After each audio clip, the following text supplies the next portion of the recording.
चुनावी माहौल चल रहा है देश में। ऐसे में छत्तीसगढ़ की सभी 11 लोकसभा सीटों पर वोटिंग होने के बाद राज्य के नेताओं की डिमांड पूरे देश में है। यही वजह है कि ओडिशा में दौरे के बाद अब आज सीएम विष्णुदेव साय प्रचार के लिए झारखंड जा रहे हैं। सीएम साय 3 जगहों पर जनसभा को संबोधित करेंगे। सीएम पश्चिम सिंहभूम, सिमडेगा और गुमला में प्रचार प्रसार करने वाले हैं और उसके बाद झारखंड में रहेंगे। पूर्व सीएम भूपेश बघेल भी, ये जानकारी भी मैं आपको दे दूं, आज प्रचार के लिए यूपी जा रहे हैं। बघेल रायबरेली में राहुल गांधी के लिए प्रचार करेंगे। रायबरेली से राहुल गांधी प्रत्याशी हैं कांग्रेस पार्टी के। ऐसे में पूर्व सीएम भूपेश बघेल उनके पक्ष में चुनावी माहौल नजर बनाते दिखाई देंगे उत्तर प्रदेश में। लेकिन आज छत्तीसगढ़ में क्योंकि चुनाव संपन्न हो गया है, तो ऐसे में कांग्रेस और भारतीय जनता पार्टी के तमाम आला नेता अब पड़ोसी राज्यों के दौरे पर है। ओडिशा में दौरे के बाद आज सीएम विष्णुदेव साय प्रचार प्रसार के लिए झारखंड जा रहे हैं, जहां पर वो 3 जगहों पर जनसभा को संबोधित करेंगे। सीएम पश्चिम सिंहभूम, सिमडेगा और गुमला में प्रचार प्रसार करेंगे।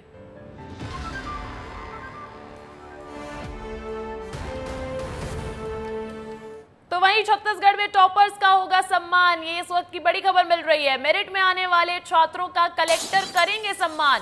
जिले के 5 छात्रों ने मेरिट लिस्ट में अपना नाम किया अंकित और अब उनको सम्मानित करने का ये फैसला। कक्षा 12वीं से 1 और कक्षा 10वीं से 4 छात्राओं ने मारी बाजी। कक्षा 12वीं से कुमारी हिकांशी ने 95.8% प्राप्त कर राज्य में पाया 7वां स्थान। कक्षा 10वीं से अंशिका सिंह 98% के साथ राज्य में बनाया उन्होंने 4था स्थान और 10वीं से कुमारी रिया सिंह ने 97.5% के साथ हासिल किया राज्य में 8वां स्थान। तो वहीं तनीषा सिंह ने कक्षा 10वीं में 97.3% प्राप्त कर पाया है 9वां स्थान। 97% के साथ कुमारी बाबी मिंज ने कक्षा 10वीं में दर्ज किया है राज्य में 10वां स्थान।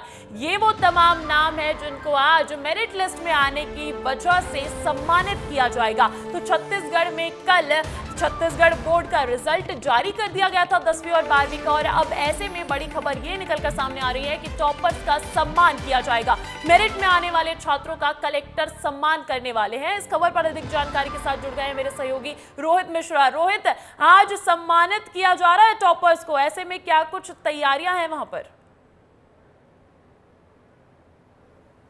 बिल्कुल अंजलि, देखिए साल भर की परिश्रम का सम्मान है जो होने जा रहा है और जल्द इसको लेकर तारीख भी तय कर दी जाएगी, जब राज्य स्तर पर, जिला स्तर पर और माध्यमिक शिक्षा मंडल यानी कि शिक्षा के स्तर पर तमाम छात्रों का सम्मान होना है। और इसके लिए पहले बता दें कि कलेक्टर स्तर पर सम्मान समारोह जो आयोजित किया जाएगा उसकी तारीखें जल्द घोषित कर दी जाएंगी, जिसपे राज्य के कई छात्र हैं जिन्हें राज्य स्तर पर सम्मानित किया जाएगा और जिले के 5 छात्र हैं जिन्हें जिले स्तर पर सम्मानित किया जाएगा, जिसपे तमाम लड़कियां हैं और तमाम लड़कियों के नाम शामिल है, जिसपे कुमारी हिंसिका का नाम, अंशिका सिंह का नाम शामिल है, रिया सिंह का नाम शामिल है, तनीषा सिंह का नाम शामिल है। इसके अलावा कुमारी बाबा मिंज का भी नाम शामिल है। और तमाम लोगों ने जिले की जो है वो तमाम छात्रा हैं और जिले की जो उन्होंने गौरव बढ़ाया है, जिले के तमाम स्कूलों में, अन्य स्कूलों से वो टॉप में चुनकर आई हैं, तो ऐसे में उनका सम्मान होगा, कलेक्टर सम्मानित करेंगे। बिल्कुल, ये देखकर बहुत अच्छा लगा कि बेटियों ने बाजी मारी है इस बार, और ऐसे में जब ऐसी पहल की जाती है, उनको सम्मानित किया जाता है, तो हौसला अफजाई भी होती है छात्रों की। बहुत बहुत शुक्रिया रोहित तमाम जानकारी के लिए।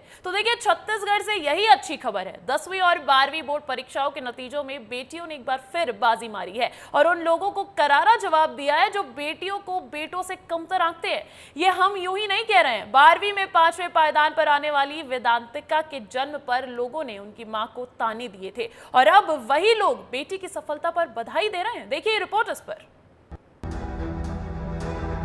छत्तीसगढ़ में बेटियों ने इस बार बाजी मारी है। 10वीं और 12वीं बोर्ड का रिजल्ट जब सामने आया तो उसमें शीर्ष में बेटियों का नाम ही था। बेटियों ने पुरानी परंपरा को भी कायम रखने का काम किया है। पिछले साल भी छात्राओं का पासिंग परसेंटेज लड़कों से ज्यादा था।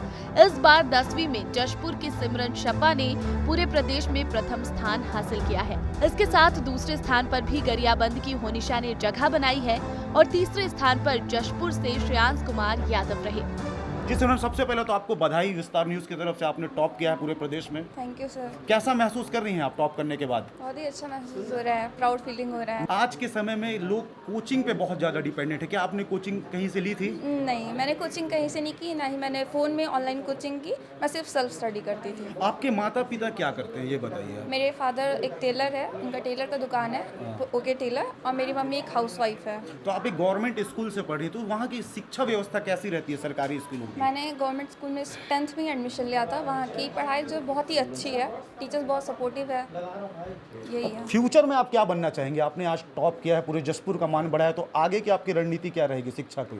फ्यूचर में मैं यूपीएससी की प्रिपरेशन करना चाहूँगी और एक IAS ऑफिसर बनना चाहती हूँ। इसके अलावा खास बात यह है कि 10वीं के मेरिट लिस्ट में जगह बनाने वाले 59 छात्रों में से 44 स्टूडेंट लड़कियां हैं।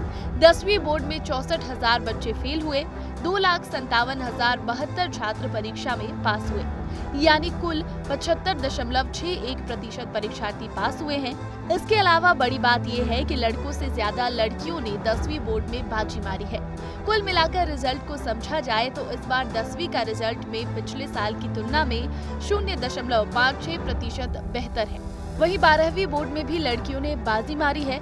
महासमुंद जिले के महक अग्रवाल ने पूरे प्रदेश में पहला स्थान हासिल किया है। इसके बाद सेकंड और थर्ड पोजीशन में भी लड़कियों ने बाजी मारी है। बहुत मेहनत की थी, ऑब्वियस सी बात है, बिना मेहनत के तो कोई भी फर्स्ट नहीं आ सकता है। एग्ज़ाम के दिन तो 4-4 बजे उठना पड़ता था वापस से रिवाइज करने के लिए। लेकिन हाँ, ये ध्यान में रखना चाहिए कि ना कभी भी अपने माइंड में प्रेशर नहीं रखना चाहिए कि शिट आज एग्ज़ाम है, कैसे करेंगे। हमेशा अच्छे से लगन से पढ़ाई करनी चाहिए। ऐसे कुछ चर्चा नहीं होती थी। जैसे ही मेरे पापा मुझे एग्ज़ाम हॉल से लेने आते थे, मैं तो एकदम खुशी चहक के बोलती थी, पापा आज तो मेरा बहुत अच्छा गया, इससे एकदम 100 में 100 आने वाला एग्जाम गया है। पापा भी बहुत खुश हो जाते थे। तो ऐसे लगता था हाँ ऑब्वियस सी बात है टॉप 10 में आएगी, लेकिन ये एक्सपेक्ट नहीं किया था कि टॉप 1 में आऊंगी करके। 12वीं बोर्ड के मेरिट लिस्ट में कुल 20 छात्रों को जगह मिली है। इसमें 15 लड़कियां हैं और 5 लड़के। खास बात यह है कि 20 छात्रों के बीच मेरिट में जगह बनाने के लिए कड़ी टक्कर हुई। वहीं बिलासपुर में 12वीं के टॉपर वेदांतिका की मां ने विस्तार न्यूज के साथ बातचीत में बताया कि किस तरह वेदांतिका के जन्म पर परिवार ने उन्हें ताना मारा था। इस बार के रिजल्ट में खास बात ये रही कि मेरिट लिस्ट में जगह बनाने वाले ज्यादातर छात्र सरकारी स्कूल में पढ़ने वाले हैं। 79 में 51 बच्चे सरकारी स्कूल में पढ़ने वाले बच्चे हैं। देखिए, महादेव सट्टा ऐप का जिन चिराग में वापस जाने का नाम ही नहीं ले रहा है। एक बार फिर ईओडब्ल्यू ने छत्तीसगढ़ में 29 जगहों पर छापे मारे। इस छापे में ईओडब्ल्यू को महादेव ऐप से संबंधित इलेक्ट्रॉनिक उपकरण, संपत्तियों से संबंधित दस्तावेज, हवाला से संबंधित पर्चियां, बैंकों से संबंधित कागजात और संदेहास्पद दस्तावेज हुए हैं बरामद। छापे के तार छत्तीसगढ़ के किन बड़े लोगों से जुड़ रहे हैं, देखिए इस रिपोर्ट में।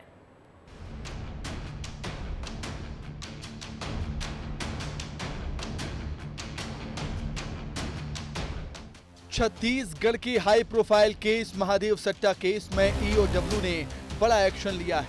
टीम ने छत्तीसगढ़ में अलग अलग जगहों पर रेड मारी। रायपुर, दुर्ग, भिलाई, बिलासपुर, कांकेर और राजनांदगांव सभी जगह एक साथ छापे की कार्रवाई की गई।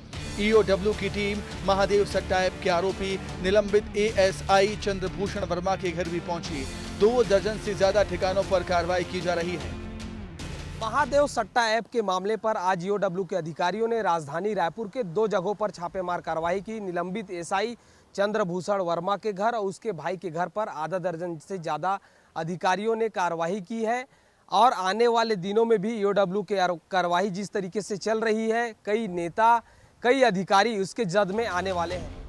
छत्तीसगढ़ में लोकसभा चुनाव के बाद महादेव सट्टा ऐप से जुड़े लोगों के ठिकानों पर छापेमारी की गई है, जिसमें महादेव सट्टा ऐप के संचालक सौरभ चंद्राकर के चाचा दिलीप चंद्राकर के घर भी एसीबी की टीम पहुंची।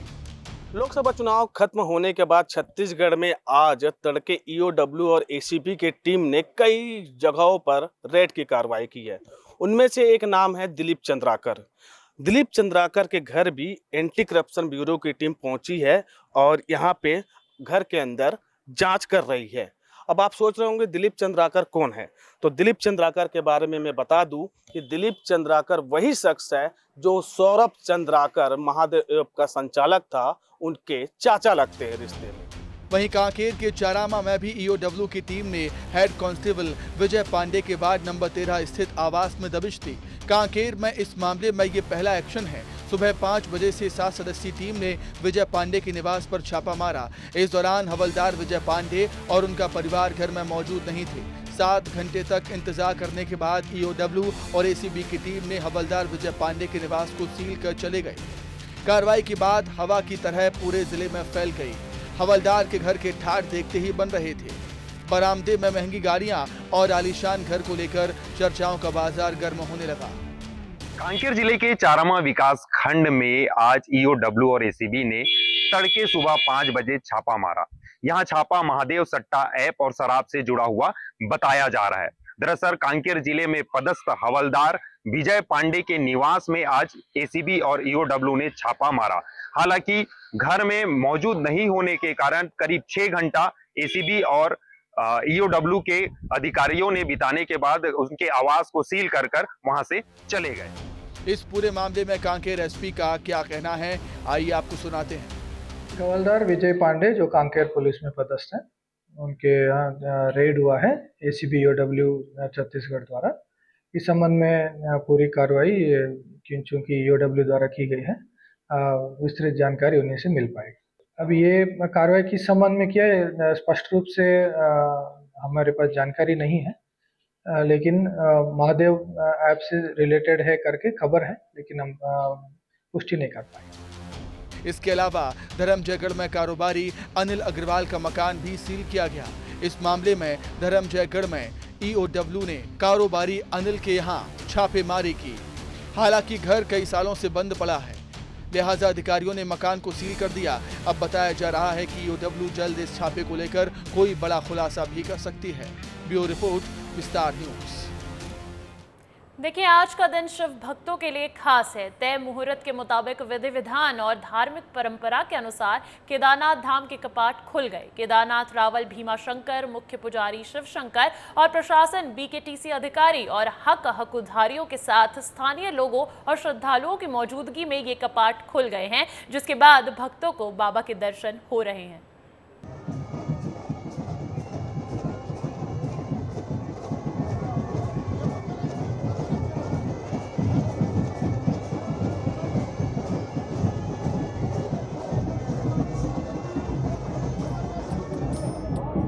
सजा है बाबा का दरबार।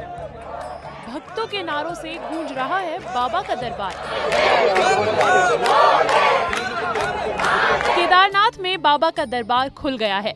प्रशासन की मौजूदगी में मुख्य द्वार का ताला खोला गया। इसके बाद गर्भगृह का द्वार खुला। गर्भगृह में रावल और मुख्य पुजारियों ने पूजा अर्चना की। इसके साथ ही मंदिर में भक्त बाबा केदार के दर्शन कर रहे हैं। पहले दिन कपाट खुलने से लेकर भक्त शाम 5 बजे तक दर्शन कर पाएंगे। इस मौके पर मंदिर को खास तौर से फूलों से सजाया गया है। मान्यता है कि बाबा केदारनाथ 6 महीनों तक समाधि में रहते हैं। मंदिर के कपाट बंद होने के अंतिम दिन चढ़ावे के बाद 1.25 क्विंटल भभूति चढ़ाई जाती है। कपाट खुलने के बाद ही बाबा केदारनाथ समाधि से जागते हैं और भक्तों को दर्शन देते हैं। ब्यूरो रिपोर्ट, विस्तार न्यूज। देखिए, बात भक्तों की करे, भक्ति की करे तो बनारस की कैसे ना करे। पूरे देश की नजर इस वक्त वाराणसी पर टिकी है। पीएम मोदी यहां से उम्मीदवार है तो यहां की सियासत की चर्चा खूब हो रही है। यहां पर गंगा की आरती भी बहुत मशहूर है। इन दिनों हमारी टीम चुनावी कवरेज के लिए वाराणसी में है, तो हमने भी गंगा आरती का जायजा लिया। इस वक्त हम बनारस में मौजूद हैं। ये वो बनारस है जिसका सदियों पुराना इतिहास रहा है और आज से कुछ दिन बाद ही पीएम मोदी यहाँ पर रोड शो करने वाले हैं और साथ ही साथ अपना चुनावी पर्चा यानी नॉमिनेशन भी दाखिल करने वाले हैं। हम आज बनारस में मौजूद थे तो हमने सोचा क्यों ना आपको आज शाम का बनारस कैसा दिखता है वो दिखाएं। इस वक्त हम दशाश्वमेध घाट पर मौजूद हैं और दशाश्वमेध घाट की अगर मैं आपको तस्वीरें दिखाऊं तो देख सकते हैं कि बड़ी संख्या में श्रद्धालुओं और भक्तों का यहाँ पर जमावड़ा लगा हुआ है। तस्वीरों में अगर आप देखें तो यहाँ की मशहूर और प्रसिद्ध गंगा आरती जो है वो यहाँ पर हो रही है और इसको देखने के लिए ना सिर्फ देश के अलग अलग हिस्सों से बल्कि विदेशों से भी मेहमान जो हैं वो पहुंचे हुए हैं। तस्वीरों में आप देख सकते हैं कि प्रकांड विद्वान पंडित जो हैं, जो हमेशा गंगा आरती करवाते हैं, वो यहाँ पर पूरे विधि विधान और मंत्रोच्चारण के बीच में गंगा आरती करवा रहे हैं। आपको बता दें कि ये वो गंगा आरती है जिसको देखने के लिए दूर दूर अलग हिस्सों से नहीं बल्कि विदेशों से भी मेहमान आते हैं और इस शाम का, इस क्षण का, इस घड़ी का एक अलग ही महत्व माना जाता है। अगर आप देखें तो ना सिर्फ यहाँ पर बल्कि इसके साथ साथ अगर आप देखें तो गंगा के अंदर भी अलग अलग क्रूज जो पीएम मोदी की प्रेरणा से शुरू हुए थे वो क्रूज भी यहाँ पर आकर खड़े हुए हैं और इन क्रूज के जरिए जो विदेशी मेहमान या दूसरे मेहमान आए हुए हैं वो दूसरे तरफ से यानी गंगा के बीच से बैठकर इस गंगा आरती का लुत्फ उठा रहे हैं। तस्वीरों में आप देख सकते हैं कि यहाँ पर बड़ी संख्या में ढोल नगाड़ों के बीच में विधि विधान के साथ जैसे सदियों से ये पूजा होती चली आ रही है उसी तरीके से ये पूजा, ये गंगा आरती अभी भी हो रही है, जिसको देखने के लिए बड़ी संख्या में लोग यहाँ पर पहुंचे हुए हैं। तो निश्चित तौर पर एक अद्भुत क्षण, एक अद्भुत घड़ी जो है बनारस के लिए कही जा सकती है, क्योंकि यहाँ पर जिस तरीके की तस्वीरें देखने को मिल रही हैं आपको ये मैं यकीन के साथ कह सकता हूँ कि पूरे देश में इस क्षण और इस घड़ी का आपको दर्शन कहीं और नहीं होगा। कैमरामैन शिव त्रिपाठी के साथ आदर्श सिंह, विस्तार न्यूज, वाराणसी। तो वहीं धर्मनगरी उज्जैन में संध्या आरती के पहले बाबा महाकाल का आकर्षक श्रृंगार किया गया। भांग और ड्राई फ्रूट से तिरुपति बालाजी के रूप में बाबा महाकाल का श्रृंगार हुआ। वहीं मोतियों का मुकुट भी पहनाया गया। बाबा महाकाल के अद्भुत श्रृंगार को देखकर श्रद्धालु निहाल हो गए। ये तस्वीरें उज्जैन बाबा महाकाल मंदिर की है, जहां संध्या आरती के पहले बाबा महाकाल का आकर्षक श्रृंगार किया गया। भांग और ड्राई फ्रूट से तिरुपति बालाजी के रूप में बाबा महाकाल का श्रृंगार हुआ और मोतियों का मुकुट भी पहनाया गया। वहीं बाबा महाकाल के इस अद्भुत श्रृंगार को देखकर श्रद्धालु निहाल हो गए।